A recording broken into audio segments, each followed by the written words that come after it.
Hello and welcome to Switzer TV Property. I'm Peter Switzer.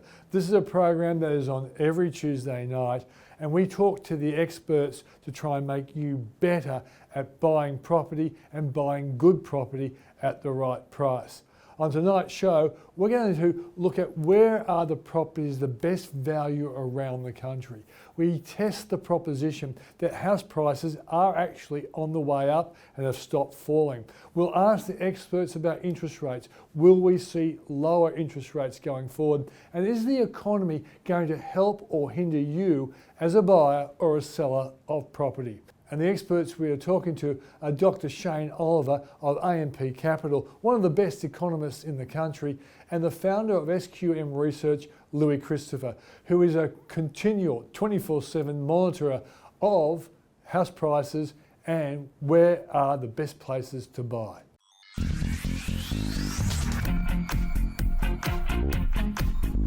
I'm catching up with Shane Oliver, Chief Economist at AMP Capital. He has other titles, but who cares?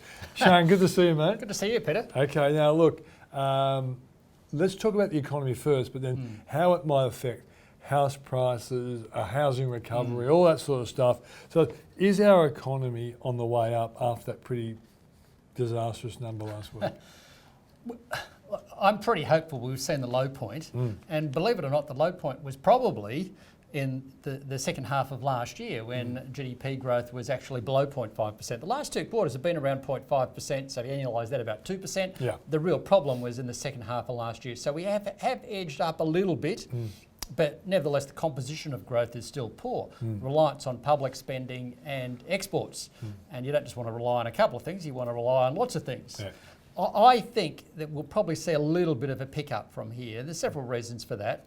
One is, all the evidence I've seen suggests that the combination of the rate cuts and the tax cuts are helping. I know there's a lot of scepticism around this, but if you look at option... Based on nothing but suspicion. Well, based on suspicion, you know, and this line that, we're all so indebted these days, no one's going to spend, we're all going to be ruined, so no one's going to spend. But there's nothing backing that up. History tells us that when you cut interest rates, it does provide a boost to households out there with a big mortgage. Now, my mother doesn't feel happy because she gets paid less on a bank deposit. Geez, you're Windsor, your mother? Yeah, she's not very happy, but I can understand that. Yeah, I can understand. She's sort of started to get used to it. Yeah. But the reality is that the amount of household debt in Australia is more than double the value of bank deposits. So if you cut interest rates across the board for depositors and house and mortgage rates, there's actually a much bigger boost overall to the household sector than there is a loss. And the reality is if you're out there in the suburbs, you get those rate cuts, then you're told you're a low and middle income earner, you're going to get some tax cuts, $1,080. Sounds like a lot of money to a lot of people. Yeah, you're a bit sceptical about that happening, but you do your tax return and wacko, it's in your account. Some of that money will be spent. And I think that will give us a bit of a perk up in the current quarter.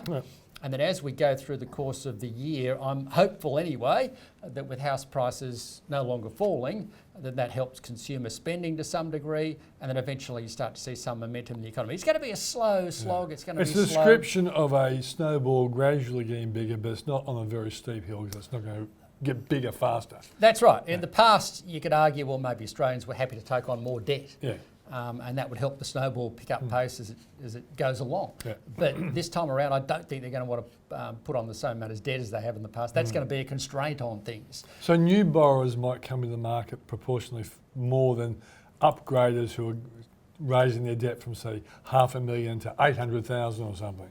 That's right. And if you look at the housing finance figures released in the last day or so, the first home buyer share has been rising. It's actually quite a good level relative to owner-occupiers, and the investor share is still low. So there's still that degree of caution around, but the first home buyers are saying, well, prices have come down in Sydney and Melbourne. I can get in now, and I get those stamp duty concessions. So that seems to be what's helping things. All right. So, and I noticed that UBS today thinks that the calendar year might end up being 2.4% growth. Is that a little bit high on your reckoning? I like it. I like the number, but is it right? Look, it's probably a little on the high side, mind you. The Reserve Bank, I think, is 275 or thereabouts. Yeah, but they've joined the Switzer League Club ages ago. That's right. They've been glass half full for a long time. It's possible 2.4. If you do the maths, we've had 0.5 and a 0.5, so 2.5s. If the next quarter, the current quarter, is say a bit stronger than that, say. I think they're assuming 0.8, could be that. It was a 0.8. 0.8 or something like that. And then you get another 0.5, back to 0.5 slow again. That's still 2.3. So it's an edging up from the 1.4 that we just heard about. Yeah. Okay. All right. So we now move to the area of if a trade war deal surprisingly bobs up in October. Probably won't, but if it does, do you think that will add oomph to growth for the rest of the year? I think it almost certainly would if there was a trade deal. I think if you look at the economic surveys of businesses around the world, but particularly in the US, the thing that's really weighed on them from around the middle of last year was the escalation of the trade war. So it started last year, but really escalated as we went through June, July of last year, and then it's been escalating ever since for the 2 steps forward, 1 step back sort of thing. So I think if there is a deal announced, then US companies would take heart from that. You'd see a rebound in US confidence that would flow on to not consumer spending, it would flow on to business investment. So business investment in the US was looking good in the first half of last year, then almost fell off a cliff. You know, just slowed right down as companies got uncertain about the outlook given the threats to their supply chain. So if a trade deal came along, I think it would take a huge weight off the global economy, particularly when you combine that with central banks around the world easing. We're probably going to see the ECB do more this week, and we're probably going to see the Fed do more next week. And then you've got a whole bunch of easings by lots of little central banks like our own, which have happened. So all of those things, I think globally, going from a tightening cycle last year to an easing cycle this year, some talk of fiscal stimulus in some countries, all those things, I think, this is my base case, is that growth will gradually pick up as we go into next year. So if the trade deal comes in October, could the Reserve Bank hold back on cutting on the basis that, well, they've got 2 rate cuts, the tax cuts, Sean Oliver's positive about it all. Trade deal, he actually said on the Switzer program, which they will all watch it, of course, that the trade deal will help. Could they hold that 0.25% we kind of expect on? Well, they could. Yeah, I back in May I thought, well, maybe they'll do more, and I penciled in 0.5 on the cash rate. Reality is that if global growth shows signs of picking up, and the housing market starts to hot up in Australia and the Reserve Bank becomes more confident that we've seen this gradual turning point, or gentle turning point that the Reserve Bank governor has referred to, then they might hold off. They might say, well, okay, looks like the rate cuts have helped, looks like the tax cuts have helped, let's just wait a little bit longer here rather than rush out there and cut interest rates. So keep more rate cuts in the locker just in case they need it sometime next year. So that is quite possible. Our base case, yes, is that they will cut in October, but I'd have to say, given the events of the last little while and those tax cuts likely coming through and helping the economy, that the risk is that could be delayed. All right, we've seen auction clearance rates even surprise me in Sydney and Melbourne. House prices have started to sneak up in those areas as well. Is the worst of the house price drop over? I'd say it probably is. If you think about experts commenting on the property market. On the one hand, you've got the extreme property spruikers saying it's going to double every 7 years. You do the maths on that, it just doesn't add up. It means the house price to income ratio in Australia will go from about 6 times to something like, I worked out in 7 years' time, 9 times. In 14 years' time, it'll be 14 times. No one will be able to afford a house if that happens. The other extreme is that we've got this massive bubble, massive amount of debt, massive mortgage stress. It's all going to crash. And there's usually some mathematical formula which tells us how much it's going to crash, 40, 50% or something like that. And anyone who doubts that must be crazy. Yeah, well, I've been accused of being crazy for a long time. You know that. On Twitter. Well, we all know you're crazy. But anyway, so you've got those 2 extremes. The reality is somewhere in the middle. Property ain't going to double every 7 years like it did in the old days. I think we're in a lower nominal world these days. But the evidence that we've seen lately suggests it's not going to crash. I got a bit negative on Sydney and Melbourne property, thought they would come down more, but as Keynes I thought you were having a drinking problem there when you... Just joking. Going on. Well, as Keynes once said, if the facts change, I have to change my my opinion. Yeah. And What do you do, sir? Yep, I know. what do you? And now the reality is we did get a 15% fall, which was what Mm. more than many were expecting in Sydney. But several things happened all at once. We saw the rate cuts. We saw, and it all happened in the space of a week around the election. We saw the election outcome, which meant the threat to negative gearing capital gains tax was off the table. We saw the governor all but confirm rate cuts were on the way, and they've happened. And then, of course, we saw APRA relax its 7% interest rate serviceability test. All of those things suddenly saw buyers come back into the market. Initially, a lot of scepticism. This can't possibly be happening. Must be a blip, dead cat bounce, all that sort of stuff. It's on low volumes. Well, now we're starting to see the volumes creep up. And then, of course, the same stuff gets wheeled out again. Must be a blip, must be a dead cat bounce. Then we get the housing finance numbers picking up. So it's starting to look like there's a bit more to this than a dead cat bounce. But you've got people who are saying, oh no, the boom and the bubble will start again. Where are we going to? Car wrist. Do you think that's going to happen? I think that's unlikely for several reasons. You can't ignore the fact that the pickup so far has been on low volume. Yeah. So as we go into spring and sales pick up, that might damp it down a little bit. Yeah. And if you look closely at last weekend's figures, you saw the Melbourne numbers. That's where the sales volumes picked up the most, but their clearance rate slowed down to around 70%, as opposed to Sydney where it kept going up to 80%. So that's quite possible. But secondly, I think lending standards are today a lot tighter. I don't think we're going to see 40% of new loans being interest only going forward. I think the banks will maintain a somewhat tougher stance, given that APRA is still breathing down their neck, and we've still got quite a lot of supply to come on in Sydney. And finally, I think the economy is still going to be relatively constrained, and that's going to inject a little bit of caution into the market. So I think we probably have seen the bottom. There's probably more upside. It's probably going to be more than I was assuming.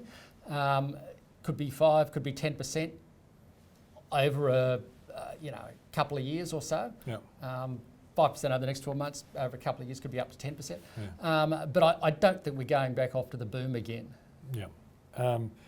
There was a number of doomsday merchants some years ago tipping that when all these people who are on fixed interest only loans, when they were forced to go back onto normal standard variable home loans, paying their principal and their principal and what's the interest? Interest, of course. Yes, of course. P&I. I like to P&I. P&I. That's what I was thinking. I was trying to do. I felt like John Kerr when he messed up gross operating surplus. Remember John Kerr?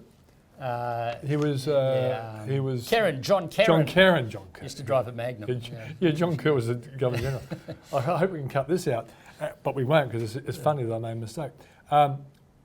The point was that this was going to be a terrible problem for the economy. Has most of that sort of been worked through? A lot of that's happened. Yeah. This is the thing. I've been told continuously for the last 15 years that there's massive mortgage stress in Australia. Yeah. And I have no doubt that some households do have mortgage stress. I can name well-known people who thought there was a really important thing that was going to just kill the economy. Yeah, it was going to kill the economy. But I remember back a decade ago, the Fujitsu mortgage stress report would constantly come out and telling us that it's 30 or 40% on mortgage stress, they're all going to go bust. What happened? Nothing. And Fujitsu report has disappeared. It's disappeared. You Google it, it's still there, unlike in the film Yesterday when you Google the Beatles, they're gone. But in this case, Fujitsu mortgage report is still there. Yeah. But anyway, it's just, I have a long memory of this stuff. I'm told constantly we've got this massive amount of mortgage stress. Yeah. Yes, it's an issue. Yes, there's too much household debt and so on and so forth. But is it enough to cause us to come crashing down? Yeah. And I think, if you just think about the most recent period, we have a massive amount of households switch from interest only to principal and interest because their contract period, interest-free period ended, or they're encouraged to by the bank who said if you don't switch, you'll pay 1% more or whatever it is, 0.8% more. Now, that has seen the share of total household debt in Australia, which is interest only, fall from 40% 3 years ago to now only 23%, almost halved. And yet, have we seen a massive increase in forced sales? That people No, we haven't. Yeah, and of course, in Sydney and Melbourne, your house price fell, so you might have even had negative equity. Yes. Did we see a big increase in forced sales? No, we haven't. No, we didn't. So I think the evidence suggests, yes, there is an issue there with some households. yes, if you want to go out there and find someone who's got mortgage stress, you will find them. Yeah. But is it a generalised problem? No. No, I don't think it is. And I'll tell you one thing, I did a little story about this about 6 months ago. And I actually worked out what was the typical fixed rate when they locked in. It was usually in the 4s, 4.5s.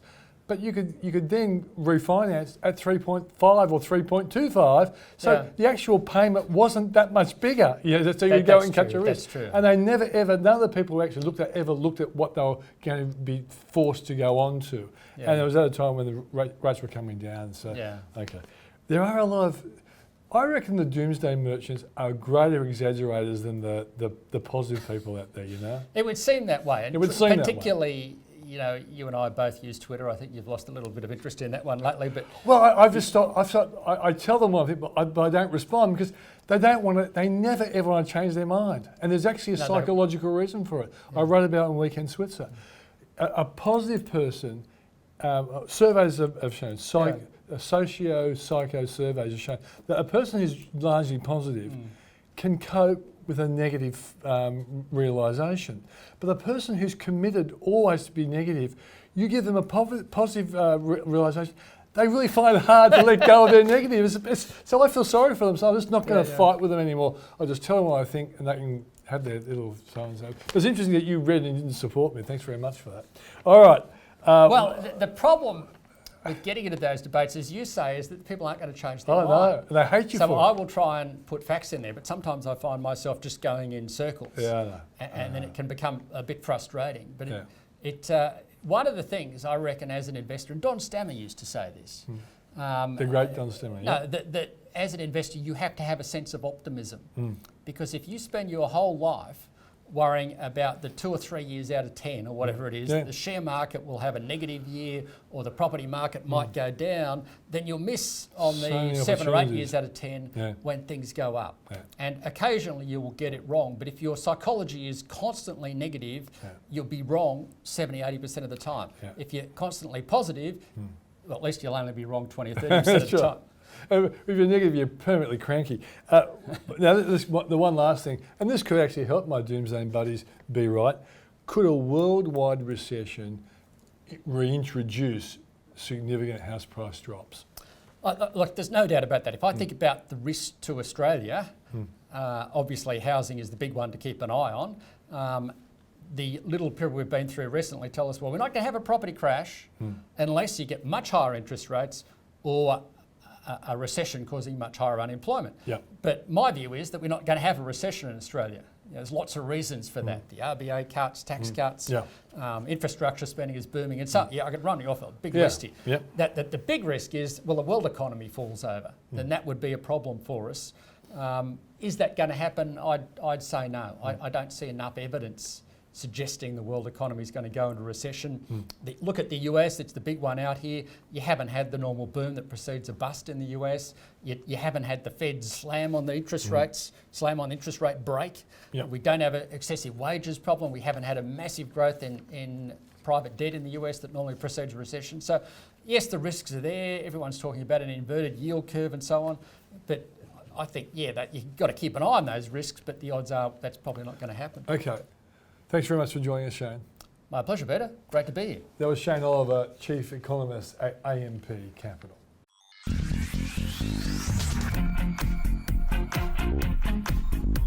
Welcome back. Now, I want to know whether we can believe in this rebound in house prices and the auction clearance rates we've been seeing. And the guy I like to talk to when I want to ask this question is Louis Christopher, the founder of SQM Research. Louis, thanks for joining us. Good to be here, Peter. All right, so about 12 months ago, mate, we were under pressure from a lot of doomsday merchants who thought we were too optimistic, thinking that house prices wouldn't fall by 30 or 40%. I don't want to crow too early. We've seen some good auction clearance rates in Sydney and Melbourne over the last few weeks. Is the house price drop over? Is it bottoming and are prices starting to sneak up again? For now, in Sydney and Melbourne, house prices have stopped falling. Indeed, there is ample evidence that they're now rising. We're seeing this through asking prices, so vendors are adjusting their prices upwards. We're seeing some of the more leading Measures of prices such as the CoreLogic Daily Index, won't go into that index too much, but it is showing rises. We're seeing it through higher auction clearance rates, which is usually the best signal of all of a turnaround in the market. So we're seeing auction clearance rates now in Sydney in the mid to high 70 percentile mark. And for Melbourne, it's coming into about the early 70 percentile mark. In the past, when we're seeing auction clearance rates that high, that's normally translated into price rises of somewhere between 8 to about 15% per annum. So that is a major indicator that the market has turned. This time last year, we were getting auction clearance rates in these two cities of between the mid 40s to early 50s. And sure enough, we were getting price falls at the time. So there is evidence that the market has turned in Sydney and Melbourne, perhaps not so in the other cities, which we can talk about later. Yeah, if we are going to go around the country. Yes. But let me just go through a number of the issues that people might care about. Okay. So have you seen a price turn around so quickly ever before? Not in my career. So the turnaround has been swift. It literally occurred the week after the election. So the market had a surprise, the surprise being the Liberal National Party victory. The market was prior to then pricing in, or starting to price in, negative gearing change and capital gains tax increases, both which would have been serious negatives for the market. The market was not expecting Libs to win, and that's the reason why it immediately turned around in sentiment. Then we add on top of that the loosening of credit restrictions by APRA, the interest rate cuts by the Reserve Bank of Australia, and then of course more recently, the tax rate cuts brought in by the federal government. All that is stimulus for the housing market. It's a quadrilla of stimulus. And the truth is, Peter, only one of those factors could have made a turnaround in the marketplace. And what's happening here, we're getting multiple factors, multiple stimulus all at once. Which one do you think is the biggest? The thing that scared me the most when I was trying to work out why the house prices were dropping so consistently, we knew interest rates hadn't risen, so I didn't think it was interest rates. Yes. But I interviewed the CEO of Mortgage Choice, Susan Mitchell, and she surprised Paul Rickard and myself when we were interviewing her when she said that, I asked her, what percentage of people who used to get loans are now not getting loans? And she said 1 in 5. And I thought when 20% of potential borrowers can't get loans, that's going to hurt auctions. Yes. And I thought the restriction of money was probably the biggest negative. But am I right? I think it has been the biggest negative on the market. Yeah.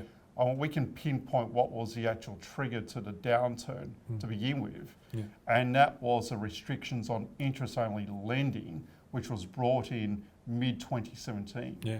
Thereafter, the market started heading south. Demand started to weaken. And sure enough, we had the price falls that we had. Okay.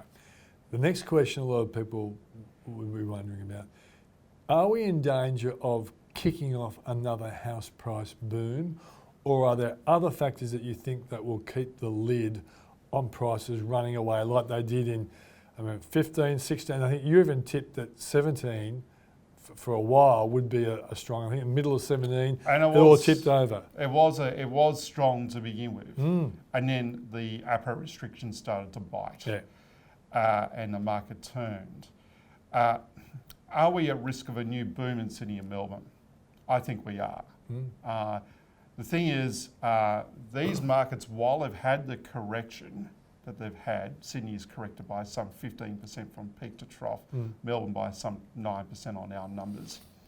The thing is, in our view, the markets are bottomed out and starting to pick up from a point of overvaluation. So in our view, Sydney and Melbourne are still overvalued despite the correction. And that concerns us somewhat because I think that has ramifications for the sustainability of a new recovery and the length of the new recovery. And most important of all, when will the so-called powers that be, such as APRA, start to jump into the market again and create some new lending restrictions? They now know that their lending restrictions, the actual use of macroprudential works. It can actually stop the market in its tracks if they want to do that. I find that actually concerning because it means there's a lot of power going into the hands of very few people. Yep. That's a story for another day. Yep. So for me, if we take the view that yes, we are actually going into a new boom for Sydney and Melbourne, some serious questions arise in terms of how long this will actually go for and what is actually going to stop it. And I do think that the regulators, the powers that be, will actually step in at some point to restrict the boom. Okay. One last one before we go around the country. Yep. You're not an expert on monetary policy, but you watch it all the time because it's critically important to your business. Do you think the Reserve Bank might look at the house price rises and say, we better just pull back on interest rate cuts for a while? You know, in an ideal world, I think what should happen would be along these lines. The Reserve Bank of Australia responds to the greater economy and cuts rates again. But at the same time, APRA potentially brings in some lending restrictions to stop a new bubble or boom taking place in Sydney and Melbourne. Yep. Now, the only issue with that is when you use macroprudential tools, you're hitting more than just Sydney and Melbourne. You are hitting other cities Good point. with these macroprudential tools. Cities which, when you look at their markets, they're certainly fairly valued. And so place an unnecessary restriction in terms of what's going on with those local housing markets. Yeah, tough stuff, monetary policy, isn't it? Yes. Let's go around the country. Yes. First chart we've got on the screen is the Sydney house price situation. Quickly Okay. explain the charts for us. All right, so here's the theory. House prices compared to incomes. You cannot have a situation where house prices keep rising forever compared to incomes. You need income growth to support it. Yep. If house prices get way ahead of incomes, sooner or later, you're going to have a correction, which would normally be triggered by, say, an interest rate rise. The further house prices rise ahead of incomes, the more you need debt to support that growth in housing prices. So what we have here is a chart where the blue line, the lighter blue line, represents Sydney house prices. And you'll see there in the later part of the chart, the dip in housing prices, which, as mentioned before, has been some 15%. The black line represents nominal GDP. Okay, and we've run this back to 1986. And then the red bar lines represent how much housing prices have run ahead of nominal GDP. And the further they run ahead, the further we say that the market's overvalued. So at its worst point, the worst point that we believe occurred in the Sydney housing market, when it was its most overvalued, was actually back in 2003. You may recall the time we had the introduction of the first-time owners grant in early 2001, rate cuts at the time to get After the the economy Olympics going. as well. After the Olympics and the introduction of the GST, and it got the Sydney housing market going in a big way. Too much so, to the point where we had interest rate increases in later 2002, 2003, and that nearly created a crash in the Sydney housing market. We had a correction, but it wasn't a major correction. More importantly, which was of most use to the market, we had a longer period of price stagnation. Between effectively 2004 through to about 2009, Sydney housing prices didn't do much at all, Peter. Well, in many ways, that's what I thought would happen after this one. We'd lose about 15, go sideways. But I didn't expect 2 interest rate cuts and tax cuts and all that sort of stuff. So importantly, what this chart also shows that back in 2012, the market was actually trading at fair value. It was a good time to buy Sydney property, and sure enough, with the rate cuts we had at that time, that sparked a new boom, which went through to 2017. But looking at this chart, does that tell you whether Sydney house prices are going to rise or fall? It tells me where relative value is at. This is not necessarily a predictor of price rises or price falls. As you know, value and leading indicators, what the market may well do, are two different things. Most definitely. And so what this is telling me is, okay, we're going into a new pickup while the market's still overvalued. It's the first time we've had that in a while, and hence the reason why I'm a little bit more cautious in terms of the sustainability and the length of this new pickup. Okay, let's go to the next one. I presume you've got Melbourne next, have you? Let's see, what have we got? Melbourne. Okay, a very similar story, except that Melbourne got to a dangerously overvalued point in this most recent boom that we had that went to 2017. And sure enough, Melbourne had the correction due to the fact it was so over-leveraged.